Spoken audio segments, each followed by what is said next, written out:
No problem. Good morning, good afternoon, good evening, wherever you are in the world. This is Grant Cameron, and I have a special guest on today. This will appear on my YouTube channel, White House UFO YouTube, and it will also appear, the audio will appear on my podcast, which is Paranormal UFO Consciousness Podcast.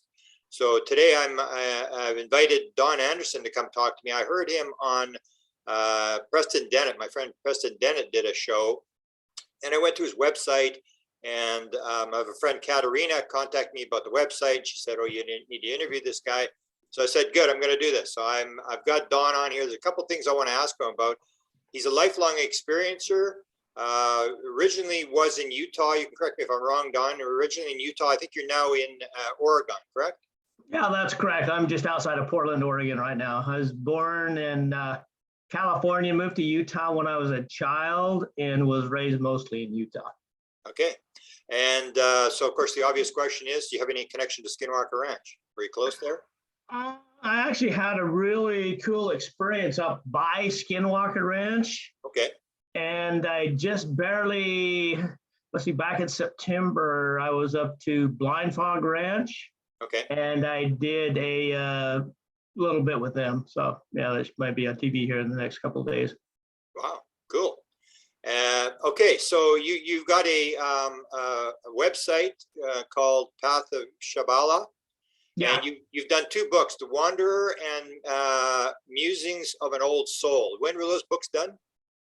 Oh, I did those probably about 9 years ago was the last one I put up. The other one was a couple of years before that. I did those I was having a really hard time with, I should say, kind of a Men in Black type of thing. And they pretty much came out and told me not to speak about the subject. And this is my way of rebuting them and saying, you know what, no, it's not going to fly. I'm going to speak about this. So it has had its repercussions, but I'm still here. I heard you talk about the MI. Can you talk a little bit about that? What happened? Where did they contact you? And I guess they found out you were an experiencer, but can you go through a little bit about that story? Yeah, which one was this? The MIB, the Men in Black. Oh, the Men in Black type of thing.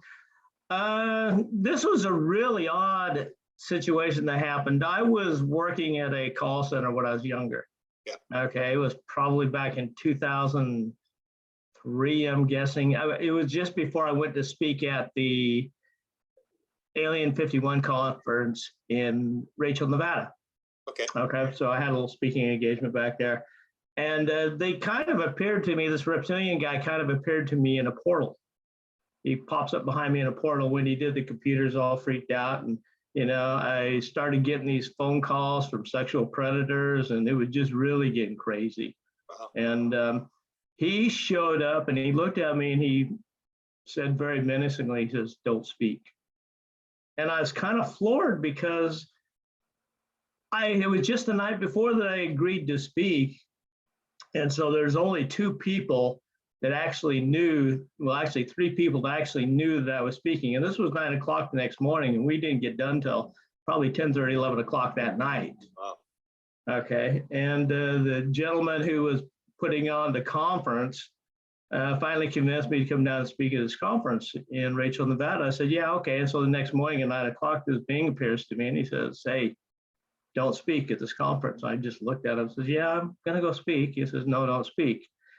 And it got a little bit heated right there. He got really like, you know, he was a reptilian guy who was really kind of emphasizing the don't speak part.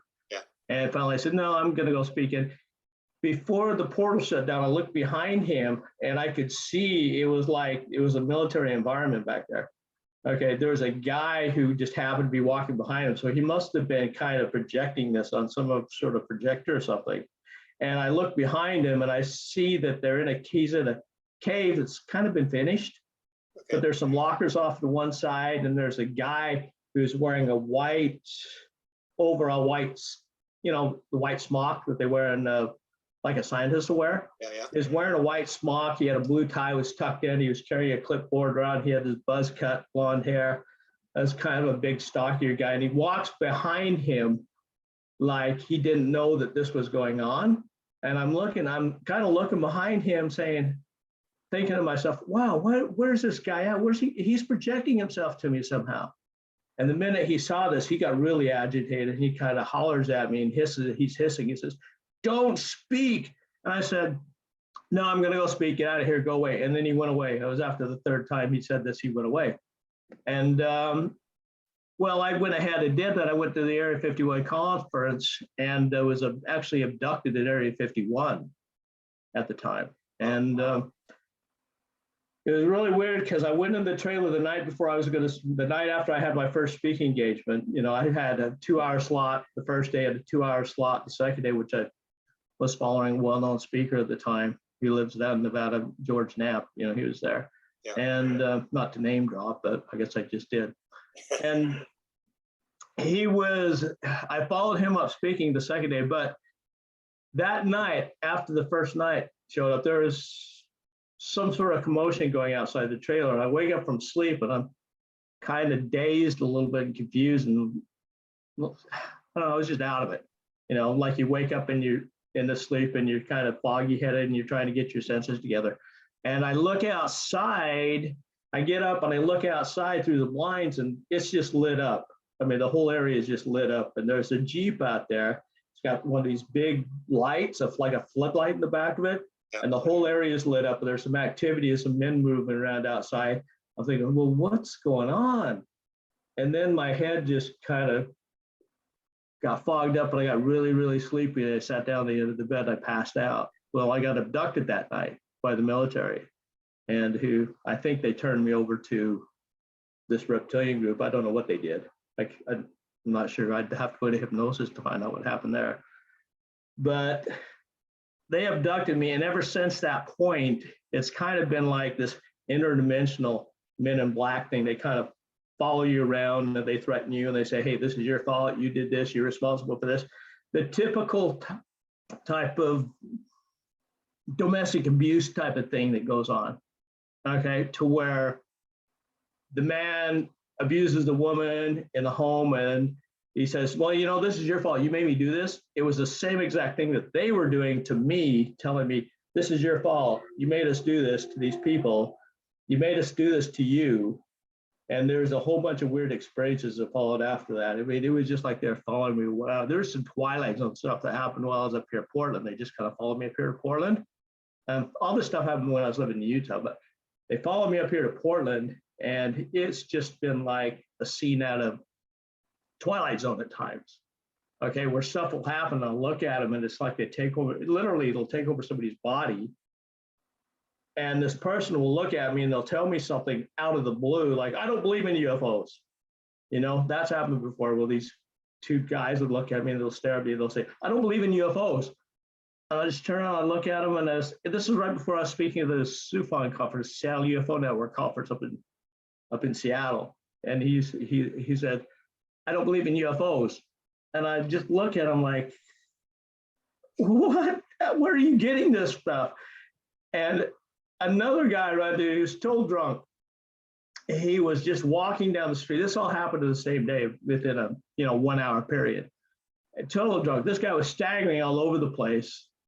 And then he stops and he kind of looks at me out of the corner of his eye, and he's sober. I don't know how this happens, but he's not 100% sober, but about 75% sober. And he's looking at me out of the corner of the eye, and he says, "I've seen the accident. The accident is terrible." You know, I mean, this kind of stuff like this was happening all over the place. And it's just like these little men in black have this interdimensional way of interacting, and they let you know that they're around and they're doing things. And some of the most bizarre stuff I've ever encountered in my whole life, you know. And so they've kind of let up here lately. And so I just said, you know what, I'm letting it fly. I mean, this actually led to a heart attack I had. I'm pretty sure that I walk out of my apartment one day and I see this van. This is going to sound really far out too, but there's this van parked across the street. And I look at it because it's kind of out in the middle of nowhere. It's just a wide open field right there. There's nobody that lives there. And I walk out, I look at it, and it just caught my attention. This tall cargo van parked on the side of the street. Never seen it there. I've lived there for years. And I got hit in the chest really, really hard with something. It just felt like a buzz of electricity float up through me. I had a heart attack that day. So whether this was associated with that, anybody could put that up for debate. On my mind, that they were doing something, and they have done this before. I have had the military show up at my doorstep, literally at a meeting that I ran for a while. It was Oregon UFO Encounter Group. I set that up. I was running in it, and I was doing some consciousness work with a friend of mine, and we thought we were going to go out and save the world and do all this good stuff. And we actually were doing some stuff associated with some underground bases and areas. And within 2 weeks' time, there's a lieutenant that shows up from the East Coast doing top secret biochemical work of some sort. She's working as a bioengineer. And they would explain to me how they would walk into a room and they knew that they had to be there at a certain point. Like they did some work down in Arizona. She goes down, she does this work in Arizona. She says, I don't remember anything about it. And but she says, I must have been there because there's pictures of it. I've had this happen to before where people will say they go into a room and then they'll stay there for a while and then they'll walk out and they can't remember what happened in the room. She was one of those kind of people. Very, very high class, military, top secret type of stuff. She was pulled from her job back east in Boston on a minute's notice, dropped on my doorstep, showed up at one of my meetings and just totally bombed the whole thing. Like she was set there to just, mess everything up.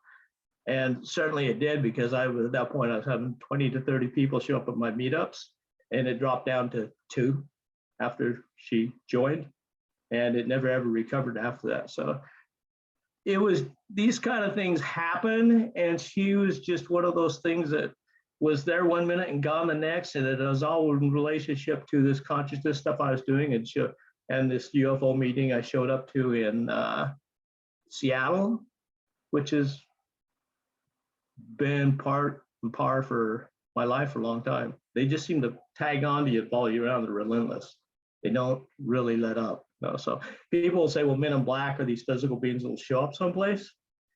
They're not necessarily physical. I think they're interdimensional, where they bounce back and forth. So they may show up through dimensional portals or something, and boom, they're there. And these guys will see them. They'll knock on the door. It's a typical Men in Black thing. Well, you have 2 guys will show up. They'll be wearing their hats and be, faint skinned and wearing their glasses and things of that nature. But they work interdimensionally just as well, and they don't necessarily have to be in a physical form. It's kind of like being in the ghost world. They're just right over the other side, outside of our line of vision, because the human side of vision is just very narrow. We can only see so much. Or you look at a cat and maybe staring at the ghost up in the corner or something, they'll be meowing and they'll see it. We don't see it because our vision isn't attuned to that wavelength. So there's a lot of stuff that we miss out on. And I think a lot of times they just tag you and they're there and unawares. Okay, so looking at the situation now with the ATIP and the all this stuff and the Congress being involved, what do you think is going to happen, or what do you think is going on in the government? Do you think there's a battle between the people who know and the people who want to know, or what do you think is going on here? I think there's definitely a lot of stuff the government knows that they don't want you to know, especially on that one side of the military. Because what I saw at Area 51 when I was abducted and everything that went on with that there was definitely some sort of alliance going on with beings that have probably been here for thousands of years before we've even existed as human beings. Okay, they're kind of the overseers of the planet. But there's definitely something going on with a faction of the military there. I've seen it, I know it. Take Bob Lazar, for instance. He, say what you want about him, good, bad, indifferent, whatever. He knew something because he described the UFO that I was abducted on to the T. He knew exactly what it looked like before I let out that I had been abducted, that I'd had any kind of experiences. So he already knew what it looked like. He described just perfectly, verbatim, what I saw when I was abducted on my encounter back in 74 74, 75 back then. And that was before he came out with any of this stuff. So, which one was he describing? Which way are you talking about, the main model that he was working on, or which one is the scout ship, I guess, is what it would be. Okay, I can go over that with you real fast if you like. Yeah, sure. Yeah. This one was when I was 14 back in, I believe it was 79. It was in the summer of 79. I was actually in April of 79. It was over the Easter weekend. I got stuck up in the mountains by myself. I was 14 years old. Long story short, I was supposed to go up there with a party. It didn't work out. I didn't party at all because I got sick to my stomach and I couldn't do anything. So I just sat there and tended the fire. The police came up, they raided it. I left. I took off running. I didn't want to, get caught because I didn't want my parents, freaking out over it all. So I took off running up the mountains. And so I was like 14, 15 miles up in the middle of nowhere by myself overnight. And they came and they took me that night. And when they took me, the ship that they took me on was a little scout ship. It looked like it was maybe 20 feet across, 20 or 30 feet across at the most. I mean, I say little, but it was a fairly decent sized ship. And when they came and got me, the chair I was sitting in, I remember that real specific. It was like, this is most of the stuff I just remember like it was yesterday. You never forget this stuff. The arms on it, you put your fingers in these slots in the arms, okay, on the armrest, and they would just they had their own specialized slots. You just stick your fingers in there and the foam kind of wrapped around them and you're stuck there, while you're sitting in this chair. And with the arms themselves, you could go one way, you could go the other way.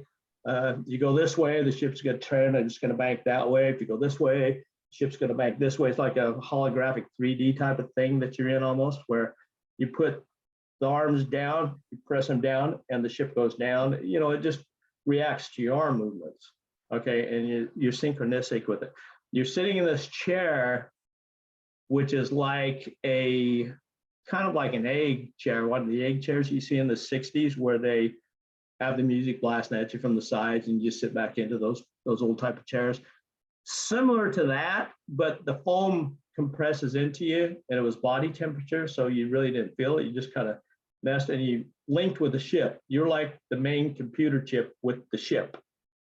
Okay, so the ship it had consciousness of itself, of its own, so it could link in with you while you're sitting in this chair, and it could monitor and help keep the ship safe and realize with the brain link where you wanted to go versus what your body motions were telling you wanted to do. So because your brain link, how should I say this? The brain link with your body is much slower and it doesn't anticipate where you want to go. Because when you hesitate, you panic or something, your brain will say something and your body will do something different. It may be a fight or flight type of thing. Your brain says, no, I can't do that. And so the ship links up with what you really want versus what your body is saying. Okay, if that makes sense. And so you're sitting in the ship and the chair itself was like suspended right in the center of the ship. But it wasn't connected to anything. It was just like suspended in midair. And so you're sitting in this chair with the arm pads right there and you're just doing your thing linked up with the ship. So it was all a consciousness type of thing. And in front of me, there was a console panel that was kind of going around the outside of the ship. And the ship itself was silver, looked like it had been just all poured into one mold. There was no like welds or anything like that. It was just like one piece. And there were two grays at the control panel, but the control panel was set really low, like a kid's type of, playground or something like that, where they have a really low panel, is maybe 1.5 feet off the ground. And so these grays were sitting there doing their thing, and there were two of them. And they were doing something with the buttons right there. They were colored buttons. They're like orange and red, seemed to be the main colors. And they were just going along with their fingers, touching these buttons to get the ship to do certain things. Maybe they were doing some programming with it. I don't know. And as they were sitting there, both these grays were standing there. They weren't sitting, they were standing there just doing their thing. The screen opens up, the ship gives way, literally gives way. And there is a, like, I would say HD. At the time, I thought it was HD, but it's more like an OLED screen. It opens up and you could see outside the ship with this clarity that was just like unbelievable. And I was looking outside the ship and it was like on the top of the trees and you could look down and you could see a bunch of gray beings walking around. They were just kind of wandering. I don't know what they were doing. Maybe they were just doing some biology work or something. Yeah. And so that's a ship that he described to me exactly. I don't know if it's on YouTube that I saw this, where and I wanted to save it. And I should have saved it at the time, but I didn't do it. You know, I was fascinated with it because, hey, he's describing the same ship I was on. You know, I was really excited that, you know, he was able to look inside this and actually see the exact same thing that I was seeing, you know, but that I saw years before he came out with his stuff. So it's like, well, that's pretty cool, you know. So, but back anyway, I got off track a little bit. Back in regards to the government having associated with these, yeah, definitely. I mean, the government is definitely involved with this. I don't think the nuts and bolts pieces of the government knows anything about what's going on because it's probably on a need to know basis.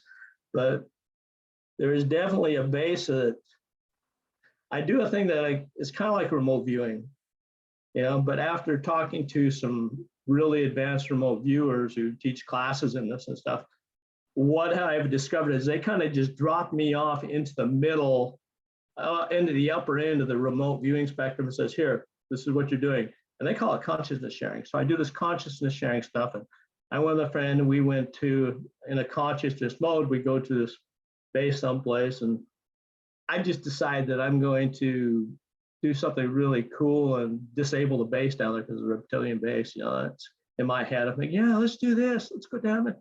And so no sooner did I do that than that white man showed up 2 weeks later and boom, you know, and this lady shows up and who is actually a lieutenant doing this classified work, shows up at my meetup groups and all hell breaks loose. You know, it's like I have to go in for an emergency transplant, not an emergency transplant, but emergency open heart surgery to get this taken care of because it was really bad, you know. And the time I was showing, and said, hey, you know what, if you get to this particular point, I was going to go to work. I was heading off to work and I thought to myself, I don't have time for a heart attack. I'm going to work, right? You know, because I knew that it was coming. I actually had my heart attack on the ambulance. I was shown that if I got this certain spot, I was going to drop over, I was going to die. So I just sat down and called the ambulance and, you know, they took me in for an emergency open heart surgery.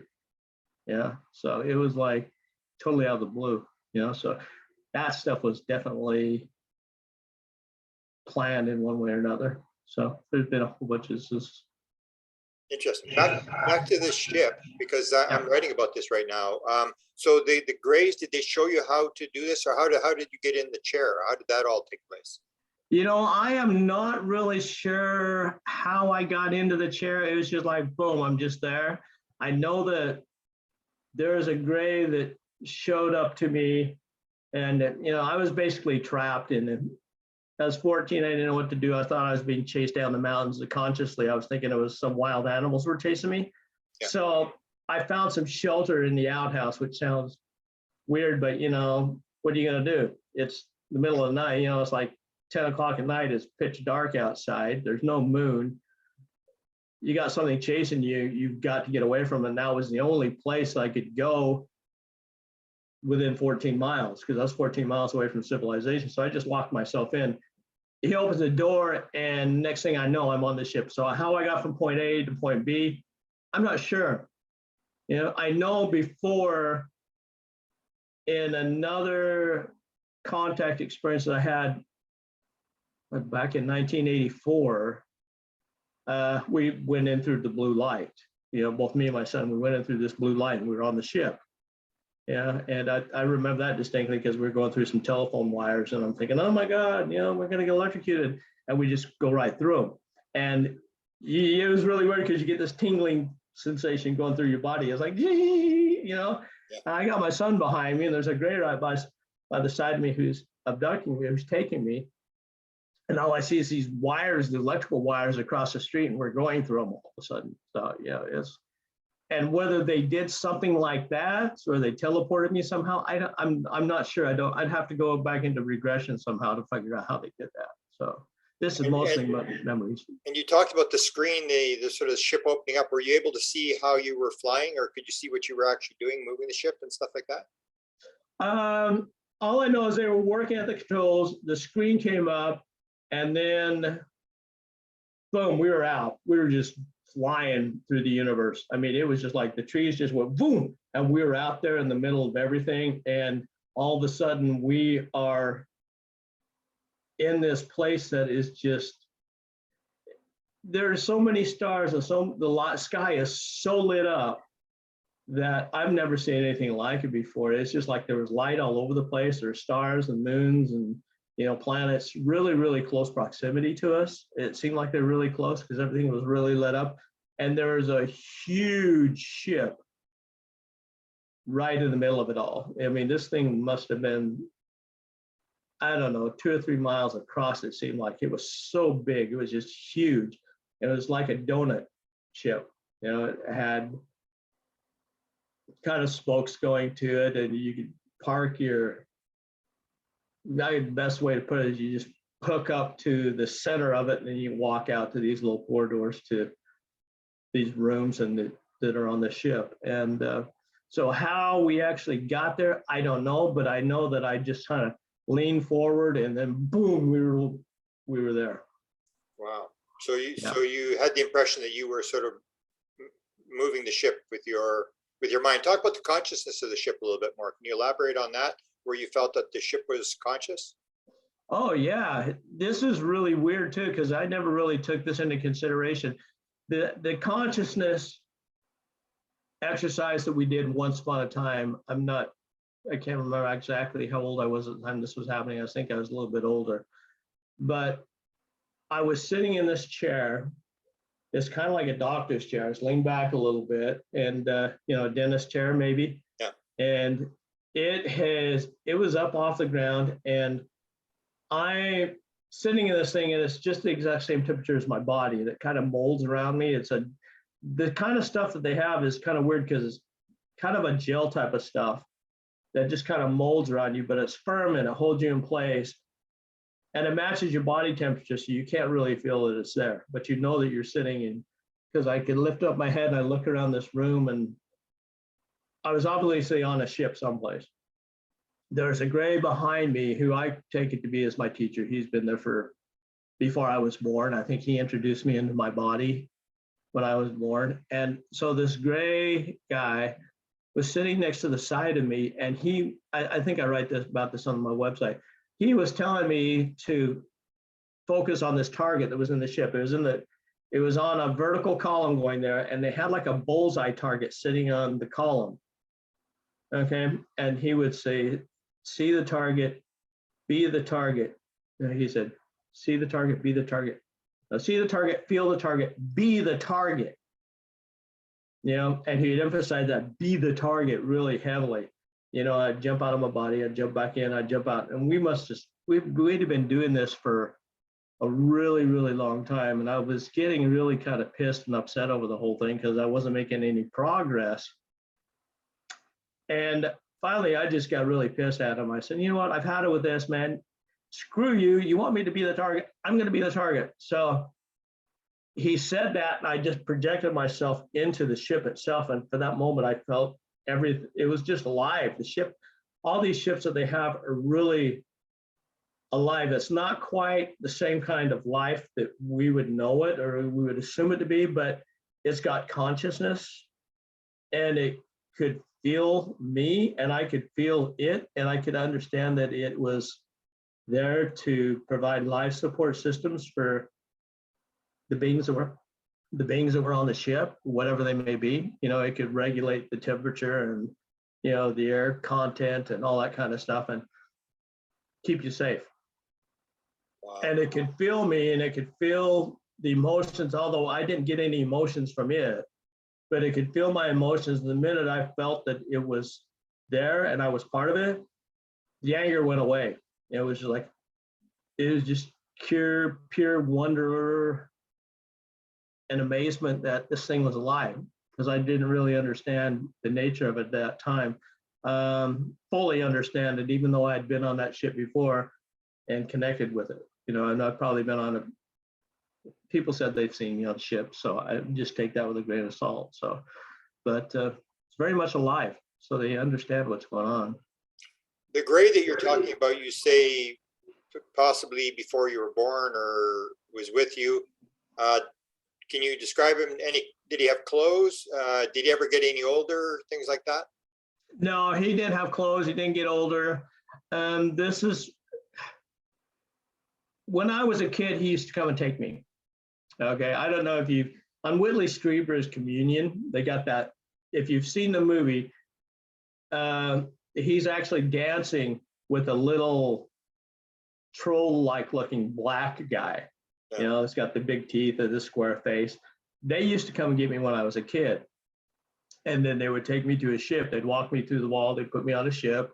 And this gray would always be there. And he would be doing these energy exercises with me where he would toss me a plasma ball, and I would catch the ball, and then he'd have me move the ball back to him with my mind. So he would just say, move them, and then I'd move the ball back to him. And we would play these type of games all the time. Well, when I was on the ship where I was, like I was just describing to you, when I was part of the ship, I came back from that experience, and I was actually able for about a period of 2 weeks to move a pencil across the table just by concentrating and focusing on it. Gradually, it just kind of dissipated and went away, and I probably could focus on it, maybe do it again, I don't know. But I was very clearly remembering myself being able to move this pencil across the table for about 2 weeks. So you connect, there's a different kind of consciousness you're in when you're on these ships. It's not like, it's kind of like walking into a room and you can feel the change in the room because the environment you're in is really light. You feel when there's somebody who's really bad or negative who walks into that room, you feel the air just kind of gets sucked out of the room. It's the same thing when you walk on these ships. You become part of this experience. You become part of that environment right there, and you literally walk into a totally different energy. So it kicks on. I believe it kicks on your psychic energy, your psychic consciousness, and you bring that back with you. And the more time you spend on these ships, you develop a higher level of being able to do these consciousness type of experiments, do these consciousness things. And if you walk into this thing and you're terrified, say like some do abduct you. So if they abduct you and you're terrified, you bring that back with you, and it's a really powerful experience. It sticks with you. So, it's the same thing. You just walk into this different energy and you come back out of it. You're a different person. You can't change. Wow. The plasma, what color was the plasma? Was this done repeatedly? Was this like a training that he was doing? And how old were you at the time? I was probably about 35 at the time they were doing this training with me. It's been an ongoing experience ever since, even before I was born. I mean, when I was introduced into the maternity ward with my mom, who I call her my mom. This is gonna sound bizarre. I really don't know how I'm related to her because I've done a couple of DNA tests, and just out of curiosity. One of them, I just went on a genealogy website and I said, okay, let's just see what this does, So I got the DNA results back because I was just curious. That was it. I was just curious. And it came back as 96% Scandinavian, which is, I said, okay, that's cool because my grandfather and my grandmother on my dad's side immigrated from Scandinavia, so there's 96% Scandinavian. So yeah, that's cool. And I set it down. And then I started thinking about it. I'm like, you know what? This biological mom that gave birth to me is actually English. She comes from England. And she's actually done the genealogy to date it back to John and Priscilla Alden, who came over on the Mayflower. They're like 9th great grandparents. She used to tell me this all the time. She's so proud of this because of her religion. That's what she did. And then she said, and I've got it traced back to 12 something or another. There's a guy named James Foote who was the mayor of London, and he was one of our direct ancestors. So I'm thinking, wait a minute, this doesn't add up. So the genealogy comes back as that I'm 96% Scandinavian. Well, shouldn't there be a much higher ratio of English on that side somewhere? You know, because that's, but so I do another test and I go into this clinic in Portland and I asked the lead geneticist there who does some DNA work. I was talking to her about this and she says, well, there could be some genetic anomalies there. I said, well, yeah, but she's done all this work. I mean, this is accurate work that she's done. She says, well, she's no more than a fourth cousin to you. I said, no, wait a minute. You're telling me my biological mother is a fourth cousin? Yeah. And so that just kind of leaves the door open for a lot of stuff. It's like, well, you know, you start figuring that out, thinking down those lines. It's just, how did that happen? Right?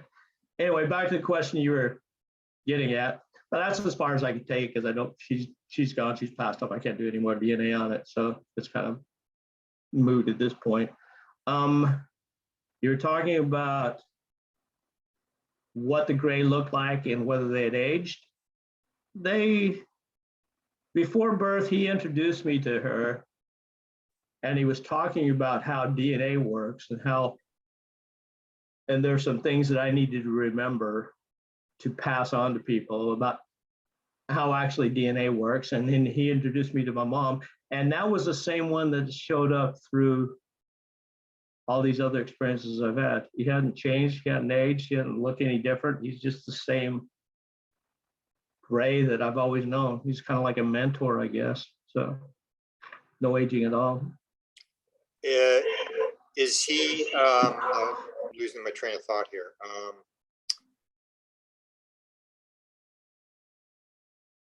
The gray, you've dealt with a lot of different beings. Is it the one being that always interacts with you? Because I've heard that before, that people have one particular being that is usually the one that sort of interacts with them. Or sort of go through your types of beings that you've seen and fit it in with this one particular gray that seems to be very common. Okay, this gray was there for a really long time, up to maybe about the age of 40 or so. I haven't seen him since. I mean, there's some changes that have happened energetically. I'm thinking that it may have something to do with the praying mantis. When I had the encounter with the praying mantis, that kind of changed everything a whole bunch. Describe the praying mantis one then, to put us, so people know what we're talking about here. Okay, this happened up around Skinwalker Ranch. Okay, it was just a couple miles from Skinwalker Ranch where this happened. It was up in the Vernal area in southeastern Utah. Okay, there are four of us to get together. We were looking to have some kind of an experience. And one of the people who was with us says, well, you know what? If you have an experience with a Pleiadian, everybody looks at that and says, well, that's human, you know, so how are they going to believe it? Well, my thinking was, how are they going to believe it anyway, you know, because you're looking for some type of an experience. And that night, we did have an encounter with what we call a praying mantis. I've got a description of one I put up somewhere, maybe on Facebook or maybe on my web page, on my blog page, I think is the thing that comes closest to mind of what I saw. But it was raining, it was a little bit drizzly, it was overcast that night, and we get up there and we're sitting around talking, and then the skies clear around. There's a perfect circle that forms over us, and we see this triangular craft way up in the sky, and it's kind of like bouncing around in the circle, maybe like it's keeping the clouds out or something. And we look up at all these stars in the sky, and it's like, I don't recognize any of these stars. You know, and the other guy who does some astronomy work says, no, I don't know where I don't recognize the constellations up there either. It says, this looks like a whole new sky, right? And then we hear what sounds like clicking. It's just like, all up and down the road, all over in the field in front of us, you know, and we're staying at this trailer that was up there.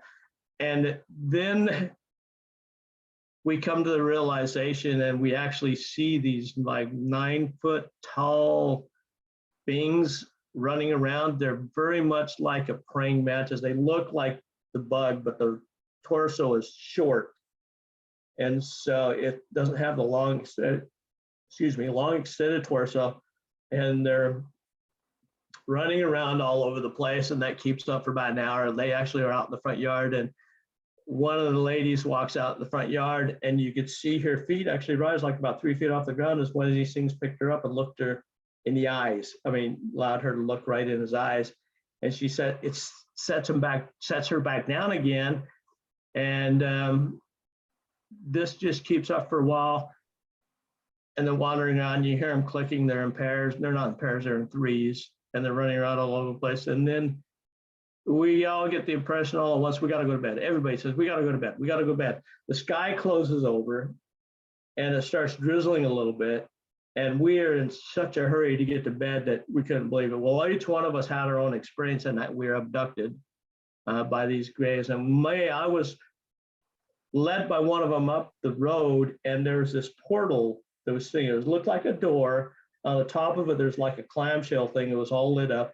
And we just walked right through this portal, and I'm on the ship with these praying mantis. And the first thing that happens is we're standing at this door, and I'm looking at this 9-foot door, and it's got this like a ray or something coming down on us. It's a purple beam, and it scans me, and it goes over my body. And I look at him, I said, well, what's this? What's this for? And he thinks for a minute, the one that's with me, that's giving me this escort around, he says, soap. You know, he's going, soap. It's it has some way, it's just kind of cleaning your body off to prevent any contamination or something in the ship, right? So as soon as that's done, off to the left-hand side, this other door slides open. Okay, and we're walking through the door, there's a large kidney-shaped table right there. And off to the right-hand side, it's just a wide open window. And it was looking out over the universe, and it's like the coolest thing I've ever seen. We're just like in this conference room and looking out over the universe through the stars. I don't know where we're at. We're someplace clear out there. And so I look at him and I say, well, where are we? And he thinks for a minute, he says, I can't tell, I don't know how to explain this to you, is basically what he was coming back up. This is because this is, there's no way to explain where you're at, because there's no time, basically there's no time frame between here and there, you know? So it's like trying to explain an abstract color you've never seen before. He can't explain it to me. He just says, you wouldn't understand. So, okay. And off this kidney-shaped table, there's like 26 people. I was the 27th one. And we're all sitting around this table. I'm standing off the side with who I call Jerron. He's like this, you know, praying mantis guy. And there's this pedestal on this table, right in the center of this kidney table, and there's like a big crystal ball on top of it. The minute I look over there and acknowledge everybody has like this stream of light flow into this crystal ball. It mixes up and it absorbs, kind of like a big cloud, and then it gives away, and we all get this energy flowing back into our bodies. Yeah, and once that's over, he's got me on top of the ship. It's one of these it's one of these triangular ships that you see up in the sky. It's got the orange ball in the center, lights on each corner. Okay, and I should say right at the start of this whole thing, before we got into this light that was going down, I should back up here just a little bit. There is a catwalk leading into the center of the ship. And right over this energy ball, there's like this little podium. I can stick, it's like you do this little Spock thing right here. There's a ball, there's an orange ball on top of the podium. You stick your hand on the orange ball and it shows pictures of your life that float on a screen up above you. The screen kind of appears when it's floating by. And so I look at him, I say, hey, what is this? He goes, it's deja vu. I'm like, oh, okay. You know, I don't really ask a lot of questions during these things for whatever reason. I just kind of like, I guess I understand. I don't know. So he's deja vu, and I can see these scenes floating in front of me, and he says, "This is part of your life," you know, which basically showed me moving to Oregon. Yeah, and we're at now. Fast forward back again after we go through this room. I'm on top of the ship. He's sitting next to me. We're in a big ball. There's a bubble over us, and the universe is just out there. You know, the sky, whatever you want to call it, the universe is just floating around outside of us. And he says, "Would you like to see?" I said, "Yeah, sure, love to see." You know, I wasn't necessarily sure what he was talking about, but the minute he said that, the ball disappears, the ship disappears, and I'm floating out there all by myself. And it is the most amazing thing I've ever done in my whole life. It's like you're just out there all by yourself, floating in space, and you can hear like a tone. It's just like a single note floating through the universe, and it goes through you, but it feels like I don't know how to express this very well, but the best I could do is you have the wind blow, and it blows through your body, and it touches every one of your cells, and you can feel the wind as it blows through you. That's the best I can describe it. And it's the most calming thing that I've ever felt my whole life. It's like really like, wow. I don't know how long I sat out there, but I sat out there for a few minutes, and all of a sudden we're back in the ship, and I'm back in the front yard in my sleeping bag. Wow. So, One person has described this same familiar thing, except he said he was standing on something. He couldn't see what it was, but it was like, were you floating or were you standing on some invisible platform? No, you're floating. as far as I know, I was just floating. I could have been on a platform, but it felt so much like I was just floating out there. Yeah. You know, so it was like I may know who you're talking about on that one. So it's like there's an individual in Utah that I've had some shared experiences with. I got together with him. I didn't know the depth of what he has been through, but I would say, "Hey, you know, this happened, this happened." He says, "Yeah, I remember that. That happened too. I know what you're talking about." You know, I'm thinking, God, this is just. You happen to be doing a book? Yeah, he may be doing a book. Yeah. Okay, Okay, we know. A mutual friend. Yeah. Yeah. He's got some interesting stuff he's put out there. Yeah. Yeah, he definitely has. And I've known him for a really long time because I grew up with him in Utah. And he never ever talked about this stuff.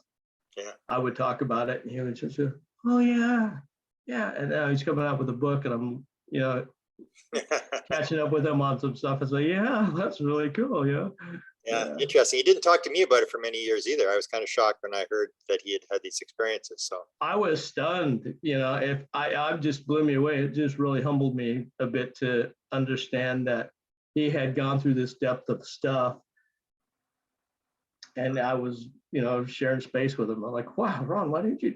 Well, I guess I get that there. Why didn't you just tell me about all this in the first place? You know. The beings, do they all have names? You mentioned one had a name. What about the gray? Does he have a name, or did they? I don't remember ever having a name with him. I know there's Jerron. He was the praying mantis. There's a guy who shows up who's done a couple of healings with me before. He calls himself Raphael, although he doesn't want to be associated with the angel that they're talking about on Earth. Wow. Yeah, he says, "It's not the angel. My name is Raphael, though." Wow. And I'm like, "Oh, okay," you know. But that type of guy, he's very stern, and he looks at you, and it's like he's looking right through your body. You know, I mean, he knows everything about you. He's just very like, there's no laughter or anything of that nature. He's just kind of down to earth, down to fact, and he says what he means, and he means what he says, and he drops in and he leaves. This is really weird. He dropped in and he gave me this vial to drink one time when I was really, really sick. He drops into the room. I was doing an open eye meditation, and he just comes right through the wall, and he hands me this little vial, says, "Drink this," because I was going through some really bad bronchitis and stuff at the time, and I'm just like, and I didn't drink it. It just kind of absorbs into your body. And then I hand it back to him. He turns around, he walks out. There's no word spoken, nothing. He's just like, here, take this. Okay, I'm bond now, bye. And that's his kind of whole thing behind it. When I was developing the website, I was trying really hard to come up with a name for it. I'm thinking, you know, my blog site up there, I've had it for years, but really haven't done much with it. It's just like, it's there. Okay, now what do I do with it? And he dropped in one time. He said, you should call it Shabala. I mean, you know, you mean Shambhala? He says, no, Shabala without the M. I'm thinking, well, that doesn't sound right. Okay, I'll call it Shabala. And I had a friend at the time who's from Israel. And she looked up the meaning of it. And she says, you got something there. I says, I didn't get it. This is nothing I came up with. It's just something he said, call it this, right? And so he's very direct, very to the point. There's no laughter. You can't joke with him. He's just like, here, do this. Wow. What do you think the intention of this whole thing is about? What do you think the whole alien thing is about? What are they doing? Do they have a message? Can you go through some of that stuff for me? Yeah, I went on a 20-year search trying to figure that out. I mean, it disrupted my whole life. I was just really, when this first happened, when I was 24, when I had what I call my waking experience, and they came forward and says, here we are. It took 13 years for me just to acknowledge the fact that this had happened, even though stuff was going on the whole time. It's like, what is this? What's this going about? And then I finally decided, you know what? I'm going to figure out what they're doing. And the only way to figure out what they're doing is you have to go inside, because at the time there was really nothing out there that I was aware of. I mean, they had, Dr. Heineck had set up the CUFO in Illinois, as I believe it was at the time, and he was just getting going.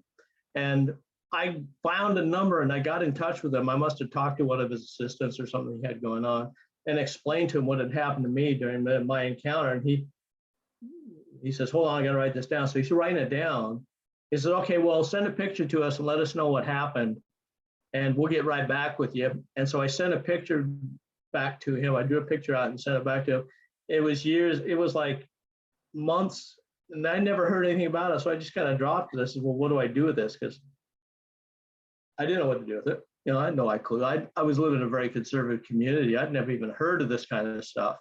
And I was going through it. So I said, well, the only way to find out what's going on is you got to go internal. So you got to turn more of a shaman-like state to figure out what's happening and dive internal, because there's got to be a reason why they've contacted you. There's got to be a reason why they've abducted you and all this stuff. I says, you know, why me? Why have they come after me? Was my whole philosophy behind the whole thing. The only explanation I can come up with is we are them. Yeah, and they would like us to be able to understand that they're out there and that they want to talk with us and communicate with us, but we have to take the work to do it. Okay, because the ways that society is right now, the focus is on the family, on work, on providing for them. You've got to go out and make some money to live. And that's just the way this society is. Their society is not based on money at all. It's not a concept to them. They don't have any concept about money. And that's an earth thing. And they want us to get over that so that we can connect with them and become part of the crew out there, so to speak. But I don't think we're learning that very well. It's really tough. You believe you have a mission in this whole thing? What's your role, do you think? I thought I did once upon a time, but I was really focused on it too. It's like, okay, you know what? I'm going to talk about this. I'm going to blab about it. I'm going to let everybody know. And they set up the opposite structure to where, no, you're not going to talk about it at all, right? I mean, not them, but these reptilian guys is what I call them. They didn't want me talking about it at all. They said, nope, you're not going to talk about it. And I just fucked it the whole time. So I thought that I did have some sort of a mission. And then a few years ago, it's like, yeah, that's failed. It's over. It's not happening. I was like, nobody's listening. Why am I talking? I can't put it down on paper very well. They've You been do have the sabotaging website. everything. What's that? You do have the website. You're posting stuff on the website, correct? You're Yeah, now I am. Yeah. Yeah, lately I am. Lately I've just said, you know what, I don't care.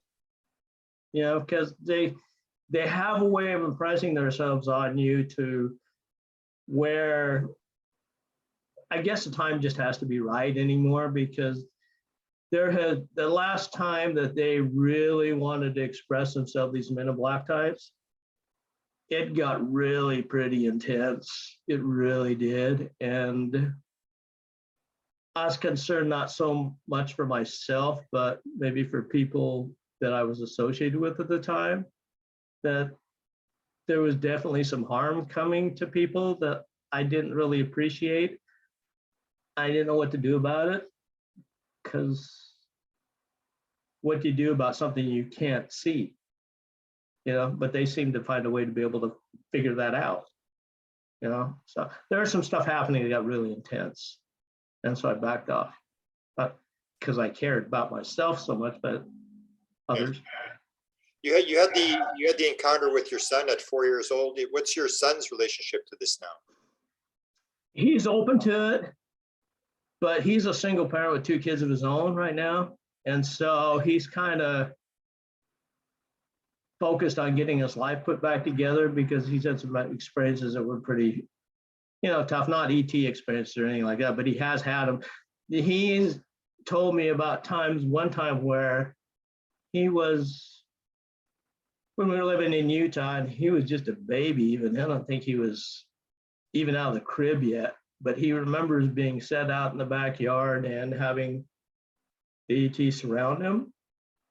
And I don't know what they were doing. Maybe they were sending some energy to him or something. I don't know, but we've had some shared experiences that have been pretty profound. So he knows that they're out there, but it's not his focus, And right now mine's kind of 50-50. I got work I got to worry about. Everybody's got to live somehow.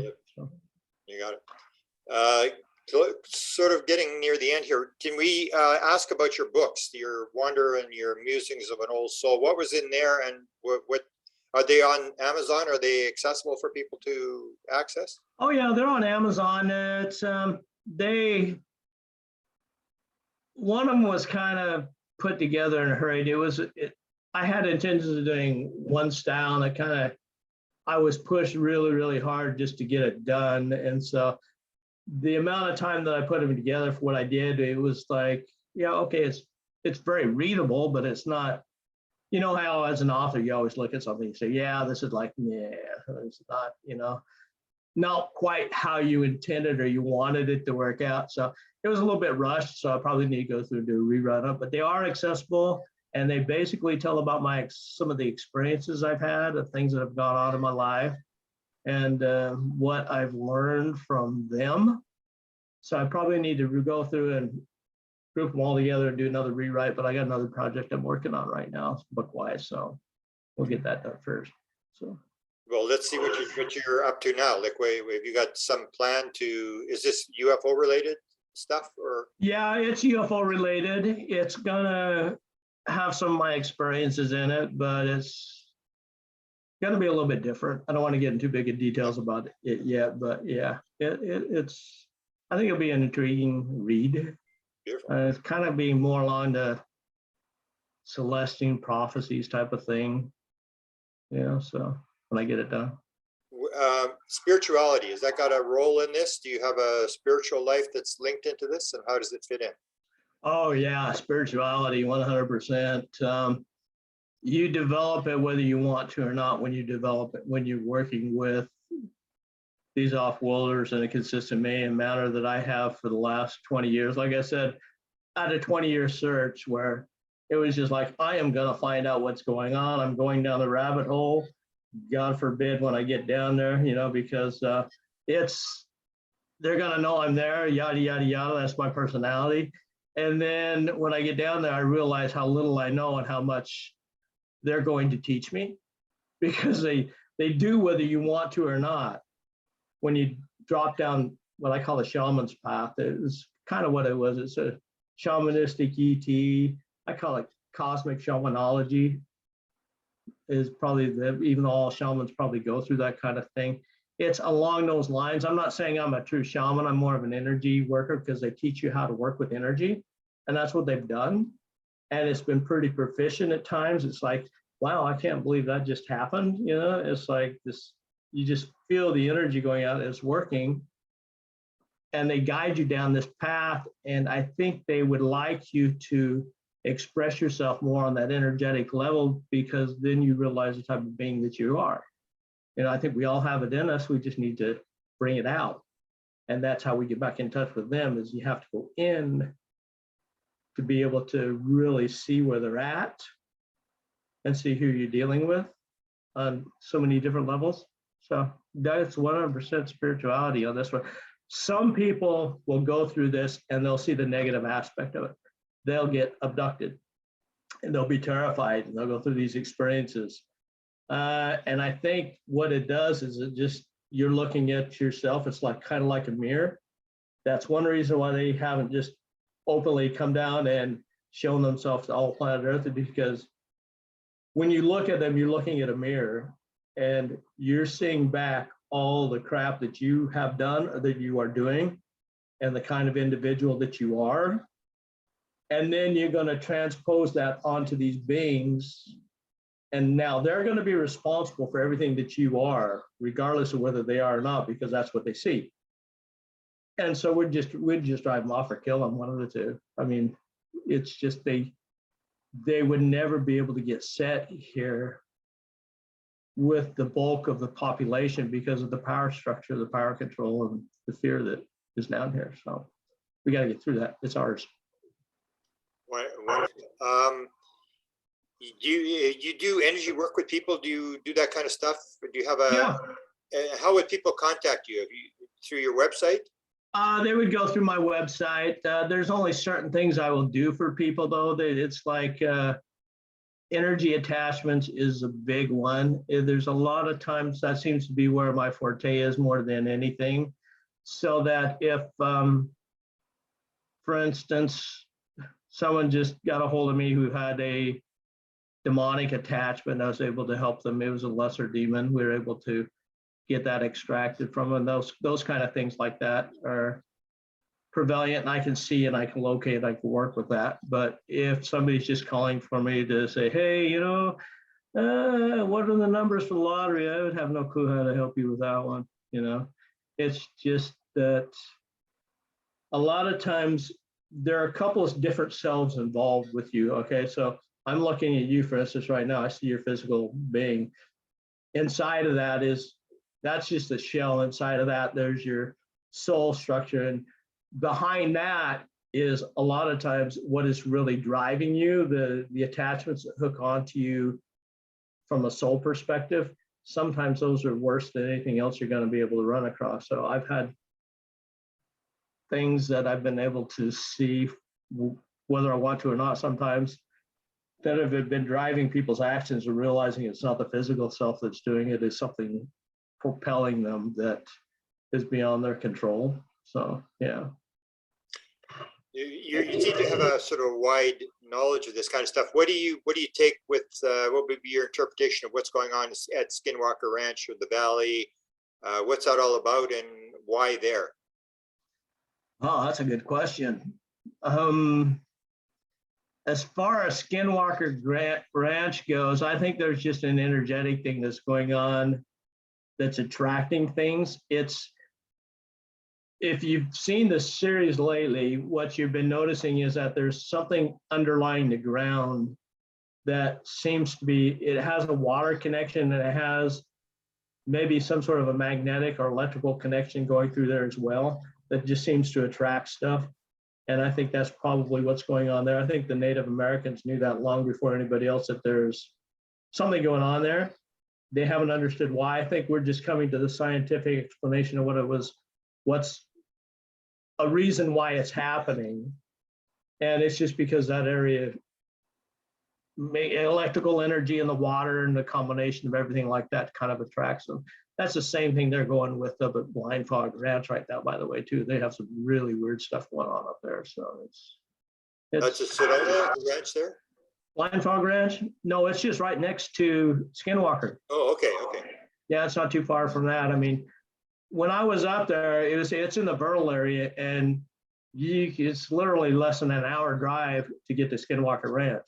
And the funny thing about Skinwalker Ranch, there's a place named Strawberry Valley, which is right close to Skinwalker Ranch, which is 100% opposite, where it's a spiritual place for the Native Americans, where back in the day, if you were to go to Strawberry Valley and seek sanctuary there, you were safe as long as you stayed there. But if they had a beef with you and you left, then it's fair game. So it was 100% opposite. And we were kind of in between that when we had the praying mantis thing going on. So it's interesting how that works out. But it's just electrical water type of thing. We actually, back in the day, I don't know if you know about this Teton Valley in Idaho, the Teton crop circles. No. Okay. They, maybe about 20 years ago, they had the Teton crop circles show up. And I'm a firm believer that there's some of us who got together that did some work to create that. And I think it's just, you kind of call in the energies based upon the structure of the environment out there. And that was a Native American place that had a water, it's got underground water, it's quite heavy underground water. So somehow something to do with water, electrical currents, magnetic flows, maybe the ley lines have something to do with it as well, because the ley lines are pretty heavy with a lot of stuff that people don't see, they don't recognize. So it could be. Wow. Is there anything that we haven't discussed today that you'd like to bring up, or a closing message to put to people? Because you've got a lifelong experience with this stuff, and it seems like they've sort of got something they're trying to get through to people through you. Just be aware of what you attract in life, you're going to get. I mean, you know, if you dwell on something for long enough, it's going to come to you. So, for instance, there's a lot of people who will sit around and they're worried about money constantly 100% of the time or something like that. And so they put them into that money debt, okay, to where it's actually attracting the opposite of what they want because they're dwelling on it too much. You just let it go. Just live your life, and things will drop into place as they need to, and then recognize those opportunities and take off with them. You know, it's not, you've already got your life pattern set when you come down here, and you don't have to live in that misery of whatever it may be of, you know, poor health or financial destitution or anything like that if you don't want to. But you have to set your mindset to positivity. It's kind of weird because if you live on the positive side too much, you're going to miss out on the negative side, which is where your learning comes from. So you've got to walk that path right down the middle and then choose the experiences as they come along, and then center yourself back again, the yin and the yang that they talk about. That's the most important thing that you can do out there. A lot of people don't understand that, and they like to dwell in one energy or the other. And the whole thing is to get out of those energies and center yourself, walk. Wow. Best definition I can come up with. Beautiful, Don. Thank you very much. Is there not much conference and stuff going on? Do you do any lecturing anymore? Or you got anything planned in that frame? I haven't got, I've just got a couple of Zooms I'm doing lately, but like you said, there's not much out there. I think that's probably going to change here before long, because it seems like the mask mandate is kind of dropping. Unless you live in Canada, then you got the truckers out there doing their thing. But you know, I think that's kind of dropping. I think there's things that are going to start opening up a bit more. But the last 2 years have been like shut down. I mean, you just work out of your home and you do what we're doing right now. You do Zooming because there's not much to do opportunity-wise out there.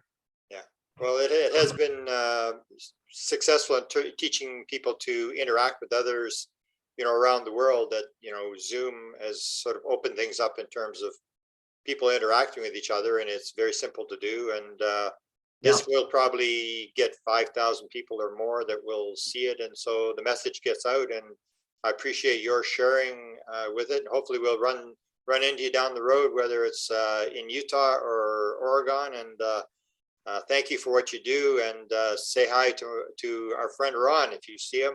Yeah.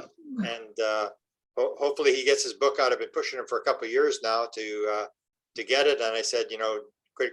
Don't worry about the grammar and stuff like that. Just get it out there. You can, those sort of left brain can make you rewrite it 47 times and you never get it out. So, you know, let's just get it out and don't worry about what people are going to think. Because in the end, a lot of people don't read it anyway. They may buy the book, but a lot of people are basically what you and I are doing is they're listening to people talk, because they've got a podcast they can listen while they're driving or something like that.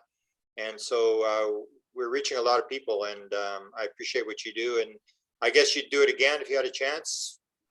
Oh yeah, I don't know if I had much of a chance. I mean, it's just kind of thrust on you. You just do it. It's like you feel that really, really strong urge. I did run into you at a Utah MUFON conference once.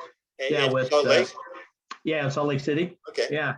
So you did speak there. So I did have opportunity to meet with you, the presidential UFO stuff. So it's pretty cool. That was the old days. Now I'm into more like you with the consciousness stuff. Yeah, I think that's where it's got to go. I think MUFON is just too stuck in the physical nuts and bolts. Yeah. Which is not going anywhere, and it's not getting anything done, and it's just getting bought out by people and corrupted. So I think this is definitely, you need to go to the roots level. And I guess once you've got an experience, then you realize the consciousness thing. Otherwise, you're still into the let's make money, like let's get the medal and let's get a patent, and we're all going to get rich and we're going to fly around and stuff like that. Sort of like you get stuck in that loop of nuts and bolts, where when you have an experience like you have or I have, then you realize like, wow, something else is going on here. This is a little more complex than just, some alien that got lost coming through space. Oh, definitely. It is such a convoluted thing that it's just unreal. It's like my grandmother, who I was close to when I was 5, who died when I was like 6 or 7, which is over 50 years ago. Yeah. She will pop in, and I'm, like I said, now I don't even know how I'm related to her. I don't even know what the relationship is to biologically, DNA wise, but she's still there. She'll pop in every once in a while and she'll tell me stuff that's going on in the ET world. Wow. Which totally blows me away. It's like, well, how do you know this? You're dead. You're supposed to be over here. And you're telling me about stuff that's going to happen with the ETs over here. And it happens. And she says, well, you just need to be aware of this stuff. And I'm like, it is so convoluted between that and the demons and, spirits that have passed on and UFOs. I haven't got it figured out how it's all connected. I just know that it is somehow. Yeah, I agree. So it's really weird. So and we do get to live in this sort of wild world where, if you had to go back to just having, watching TV every night and stuff like that, you'd wonder, how do you survive? I mean, it's very entertaining. As much as it is puzzling, it's still very. Yeah. I was so caught up when I was going through the shamanic thing. I was very, very caught up in the drama of it all. Okay. And after a while, you've got to get past the drama and start dealing with your stuff and start dealing with, the spiritual side of it. Because if not, you're stuck in, oh, there's a conspiracy, Area 51, there's a conspiracy, the Twin Towers, oh, there's a conspiracy of the government. And then you end up doing all this wild, crazy stuff, and you're totally off focus of where you really need to be operating. So, yeah. Yeah, I did that for 35 years. I know what you're talking about. Yeah, I did it for a long time. It's like, yes, I'm much happier now. Thank you very much, Don. We'll talk again. If anything happens, let me know. And I'll probably, as I think I mentioned to you, I'm doing a book on people fly the craft. So I'll put your little story in there, and I appreciate you sharing. And just to let you know, it's exactly what everybody else says. They can say, well, this isn't happening. And I'm going, if you were like Don and you wanted to fake people with a story, that's not the story you're going to tell that you flew the craft. That doesn't make any sense. I mean, no, why would people tell the story? It never changes. I mean, I remember this just exactly like it happened yesterday, and it was 50 years ago. I'm thinking, it's just as vivid now. And I'm thinking of stuff that's happened on besides that that's just as vivid now as it happened then. I mean, just little things that I haven't even talked about, you know, that could make another book. So yeah. Well, I hope you do. Well, thanks for having me. I appreciate it. Extremely interesting story, and thank you for sharing with me. You're welcome. Okay.